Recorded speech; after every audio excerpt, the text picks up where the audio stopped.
Muito bem, seja bem-vindo a mais um vídeo aqui pelo canal O Evangelho Não Está Preso. E nós estamos nesta série sobre a Páscoa, né? A Páscoa, esperança para o perdido.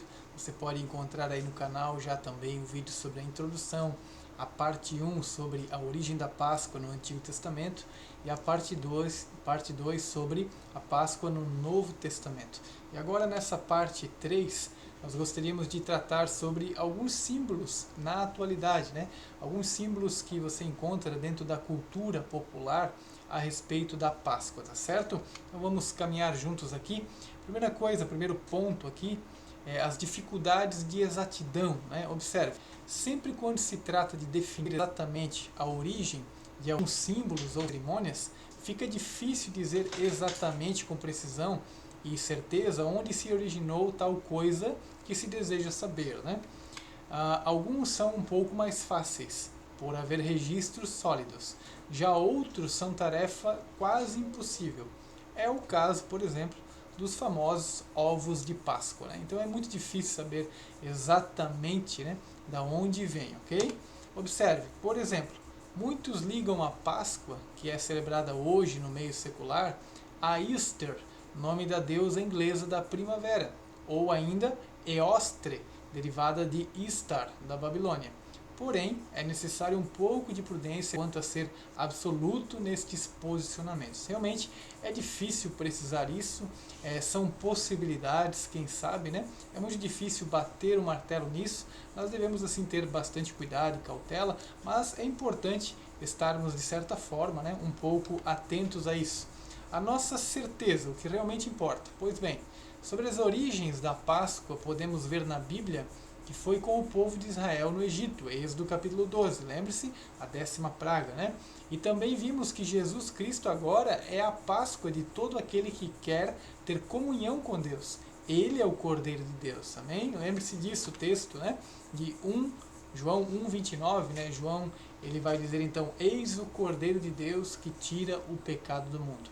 Isso é o mais importante para todo cristão e é amparado seguramente, né, na palavra de Deus. Podemos dizer que essa verdade é essencial, inegociável.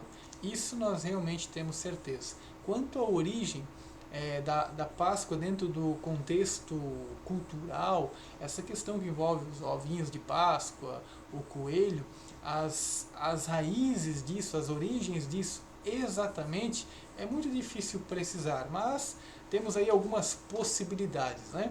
Observe então sobre essa questão daquilo que é essencial e daquilo que é um pouco mais secundário, né? Questões essenciais e não essenciais.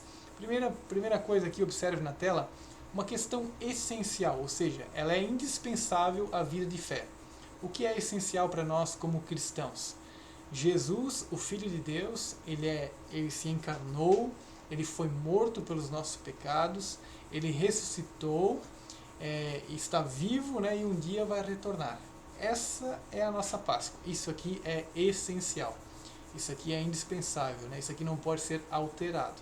Isso aqui, essas questões são as bases da nossa fé. Nós somos cristãos por causa disso, né? Agora, questões não essenciais, questões secundárias, né? Mas que são interessantes, né? Nós termos um conhecimento, nós sabermos pelo menos um pouco, é importante, mas lembre-se, não são essenciais. O essencial está aí no outro lado, né? Que é a questão que envolve o Senhor Jesus. Agora, estas outras questões, elas, digamos assim, têm a sua importância a nível de conhecimento, a nível de agir com sabedoria, né? Então, a questão aí não essencial, essa questão dos ovos de Páscoa, o coelho e etc. É bom saber para não perder o foco no essencial, ou do essencial, né?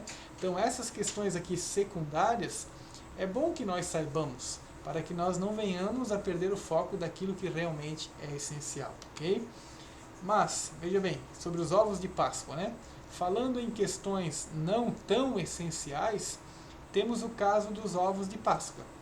Por que nós estamos tratando isso? Porque algumas pessoas gostam de saber disso, querem ter um pouco mais de informação sobre isso.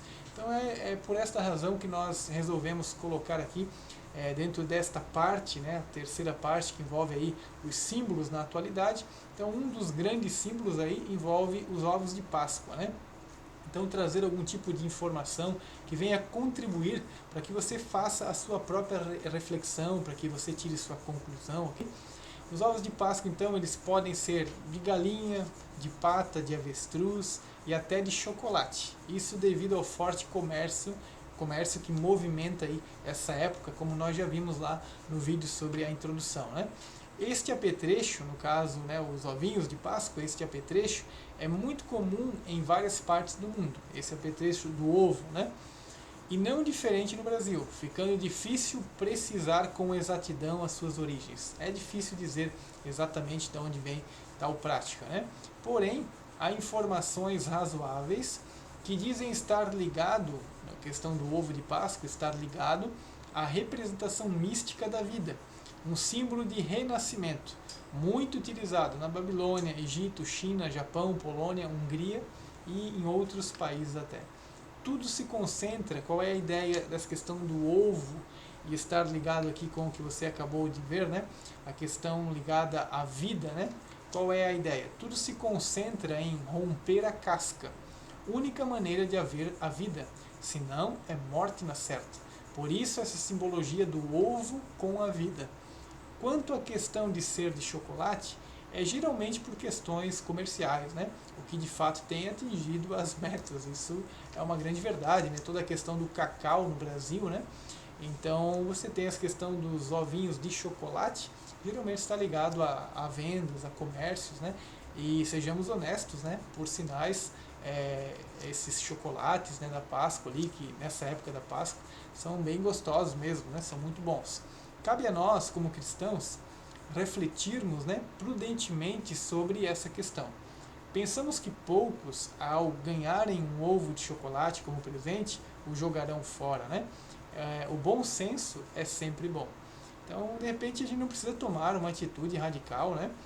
Há pessoas que lidam dessa forma e precisam ser respeitadas, né? Envolve uma questão até mesmo de fé, né? Lembre que o apóstolo Paulo trabalha isso em Romanos capítulo 14. Então, para alguns, de repente, se eles receberem um ovo de Páscoa de presente, eles vão, de alguma forma, se desfazer daquele ovo de Páscoa, né? Ovo de chocolate, vamos dizer assim. Já outros tratam isso com muita naturalidade. Então, é importante a gente ter um certo bom senso, uma certa maturidade, né, para lidar com isso. Lembre-se, essa questão do ovo de Páscoa, ela é uma questão não essencial. Ela é uma questão secundária, certo? Mas é bom que nós tenhamos uma panorâmica, que nós tenhamos algumas informações para que possamos aí tirar a nossa conclusão, ok? Nos importa, acima de tudo, isso é importante realmente, plantar Cristo no coração dos pequenos e adultos.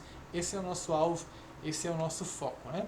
Sobre a questão dos ovos de Páscoa, nós vimos que é difícil dizer a origem dele, né? Mas nós entendemos que há aquela questão da simbologia, né? Ligam o ovo, o romper da casca com a vida, com o nascimento. Dentro de algumas culturas há esse tipo de pensamento, por isso que talvez esse ovo nessa época ganhou tanta notoriedade, né? Mas lembre-se, é uma questão não essencial, não é uma questão tão importante assim, mas é bom sabermos, ok? Agora a questão do coelho da Páscoa. Observe, coelho não bota ovo, né? Todo ano ouvimos isso, não é verdade? E claro que isso está certo, ele não bota ovo mesmo.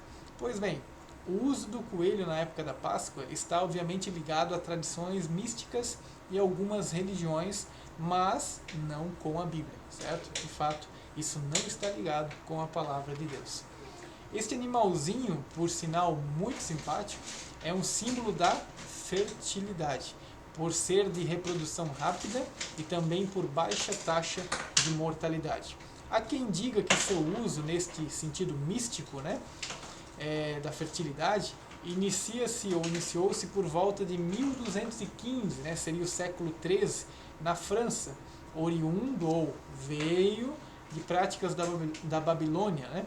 Mas isso não é nada absoluto, é uma possibilidade. Lembre-se, tanto em relação aos ovos de Páscoa, como aqui em relação ao coelho da Páscoa, e aqui quando nós falamos ovos de Páscoa, esse Páscoa entre aspas, né? E também coelho da Páscoa, essa Páscoa entre aspas também, Tanto um quanto o outro é difícil nós dizermos exatamente as suas origens. Nós temos aí algumas possibilidades, né? No máximo isso.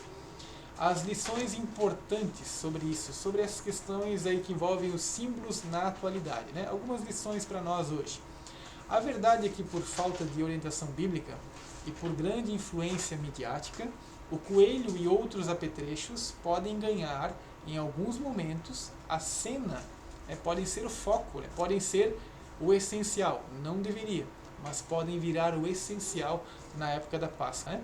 Inclusive, isso pode acabar acontecendo dentro de um lar cristão, se nós não vigiarmos, se nós não estivermos atentos. Por isso, guardemos e ensinemos a nossos filhos que a nossa verdadeira Páscoa é Cristo Jesus, morto e ressuscitado. Né? Essa realmente é a nossa Páscoa. Diz o apóstolo Paulo, pois Cristo, nosso Cordeiro Pascal, foi sacrificado. Realmente é aqui que está a nossa celebração. Esta é a questão essencial. Né? Ovos, coelho, isso realmente é uma questão secundária, mas nós devemos estar vigilantes quanto a isso, para que essas questões secundárias não roubem a nossa atenção daquilo que é essencial, ok? No mais, que Deus abençoe sua vida, que você que tem filho, você que de repente é alguém que tem que lidar com essas questões que envolvem a Páscoa, na época da escola também, você que vai com suas crianças ao comércio, então oriente eles, ensine eles na palavra do Senhor, para que eles tenham no seu coração a certeza de que realmente a Páscoa está ligada ao sacrifício de Cristo na cruz do Calvário, ao perdão que veio de Deus por meio da morte do seu Filho. E que nossas crianças, e até mesmo alguns adultos, possam olhar para essas questões culturais, essas questões simbólicas da atualidade, com maturidade, com equilíbrio, com sabedoria, e que saibamos avaliar isso de uma forma madura, não é verdade? Tá certo? Que Deus abençoe sua vida. Terminamos aqui a parte 3, agora teremos apenas um outro vídeo com a conclusão, e assim nós vamos dando final à nossa série sobre a Páscoa. Amém? Que Deus abençoe sua vida. Um grande abraço.